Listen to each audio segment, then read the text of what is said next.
My transplants are in, seeds have been planted, and it is the middle of April, which means it is time for the April garden tour.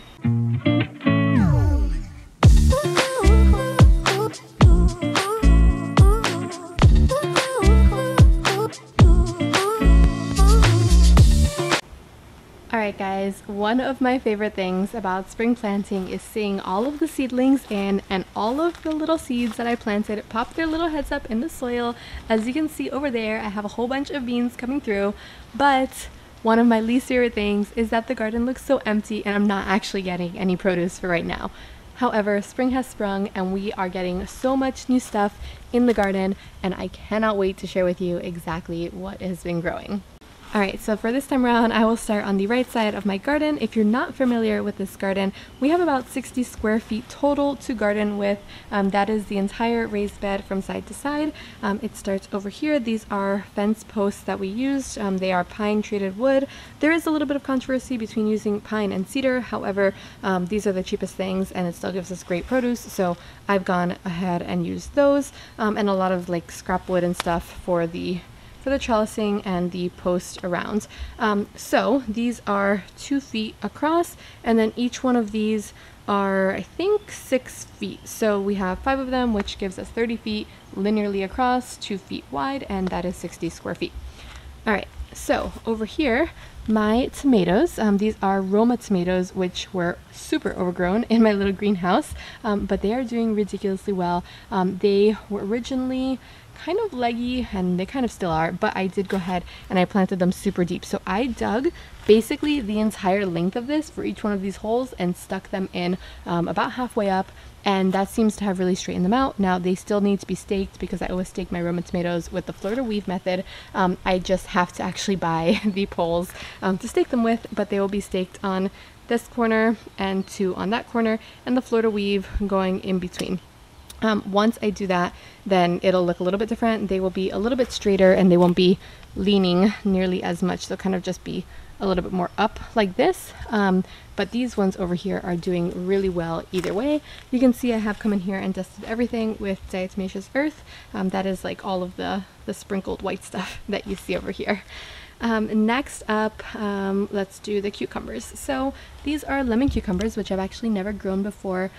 It's been like 2 or 3 seasons now that I commit to growing one new variety of cucumber every season. So these are a little bit different. I'm really excited to grow these. They have actually already started like trellising themselves. You can see they have sent out their little tendrils and stuff here, and they're making a lot of really good progress. Originally when I planted them out, I did come in here with these little tomato velcro things and I tied them to the trellis because I didn't want them to be like sprawling all over the floor. And then as I have seen them kind of like topple onto the floor, I've come in here and just pinched off some of the leaves because I don't want any of these leaves to be touching the floor. As you can see, that's what happens when the leaves touch the floor. You kind of get like this fungal thing going on here, some bacteria from the soil surface.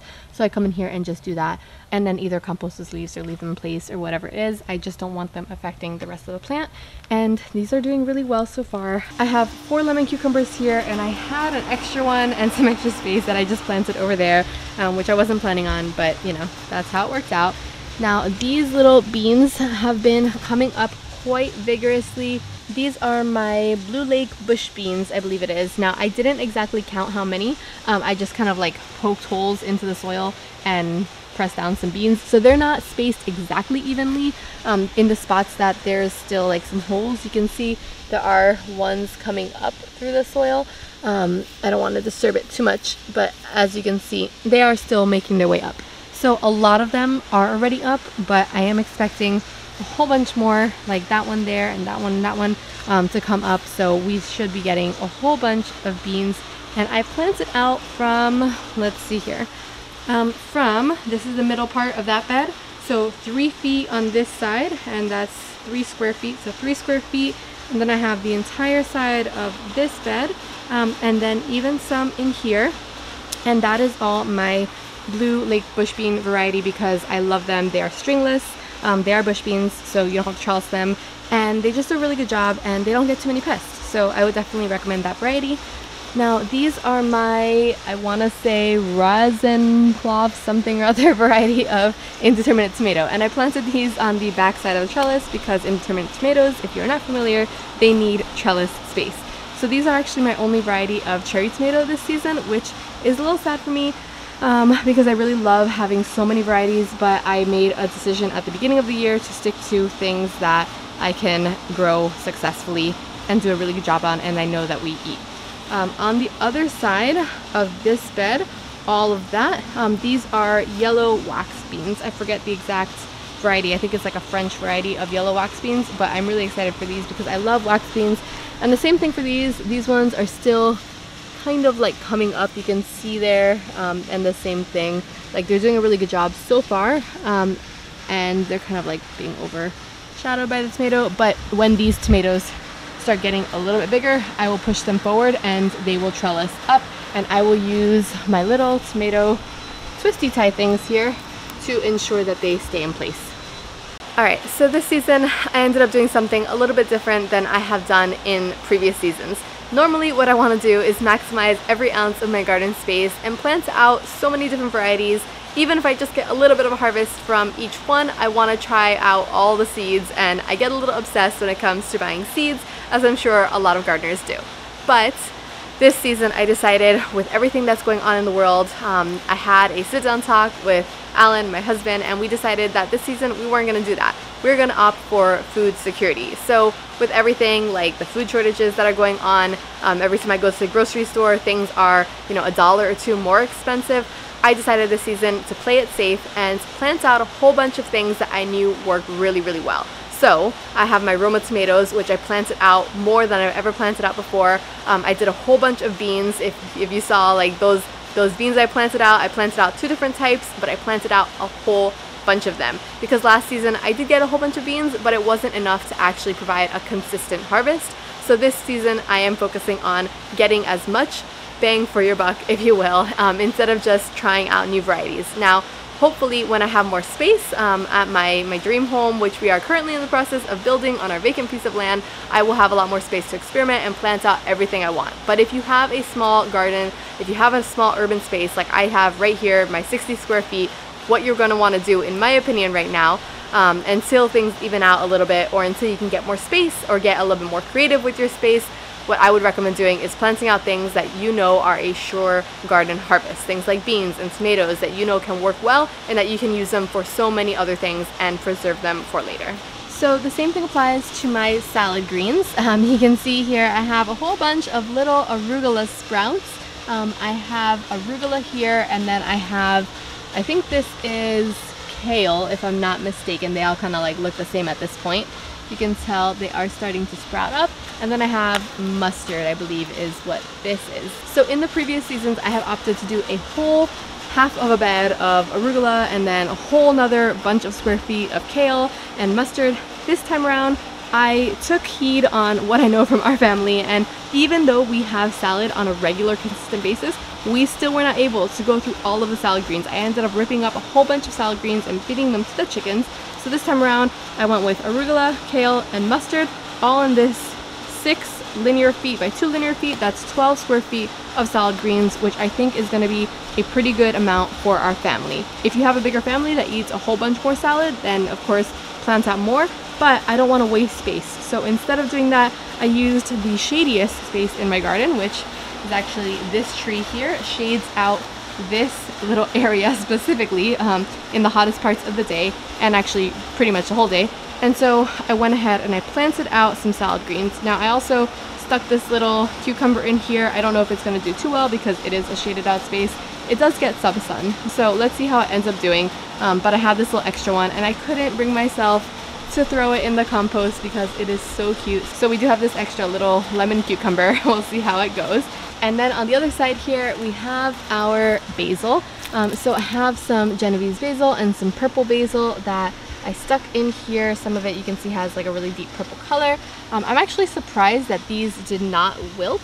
It was ridiculously hot and I didn't expect them to survive, but I mean they've been doing pretty well. I want to show you that little part that got like stuck here, if the camera would focus. There you go. Or not stuck, but like chewed off. I originally thought that it was pest, but no, the kids were coming in here and actually eating some of this basil right after I planted it. And then I have back here, you can't really see it yet, I don't think it has come up, some parsley.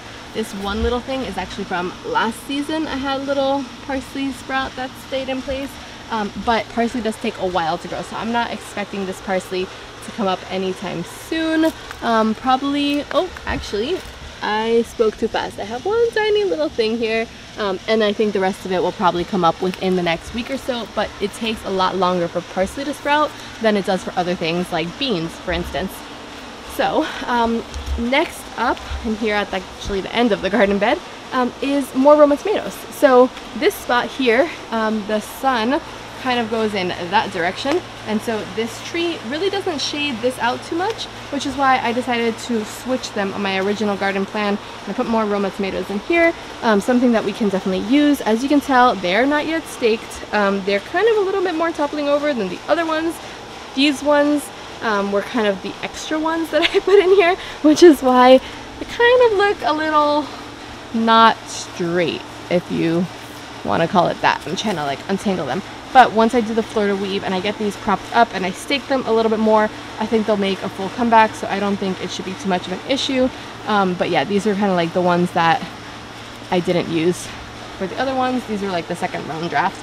We did get a lot of wind here, so this wasn't a pest or anything. This is something that just broke off because of the wind. So I'm really looking forward to getting these stakes and staking them up. And then these ones should do just as well as the other ones. All right, so in the last tour, I showed you guys my worms.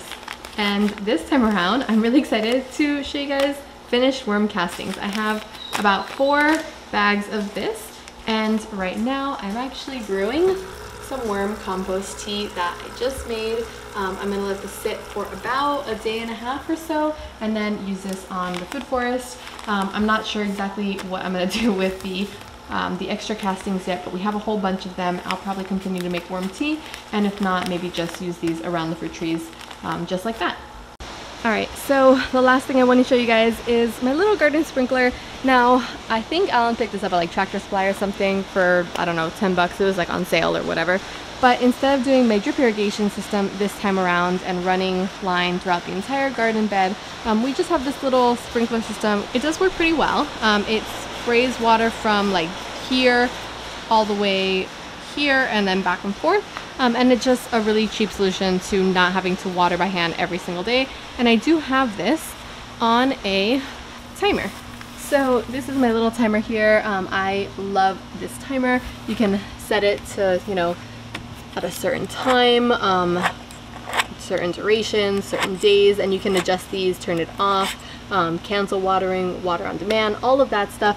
I use this a whole bunch and I rely on this. I would never go back to hand watering. I definitely recommend this one, and I have it set up here with this little splitter so you can still use the faucet, but other than that, it comes out through here onto this line and connects back into our little, my tripod over there, into my little sprinkler. So that is definitely a lifesaver. If you have not set your system up on a timer or drip irrigation or whatever it is, I would highly recommend doing that. It is going to save you so many headaches. Alright guys, so that is pretty much the April garden. I cannot wait for these spring months coming up because this time of year the garden moves so quickly. By May and by June, all of the garden will be in full sprung and I'll be getting some garden harvest pretty soon.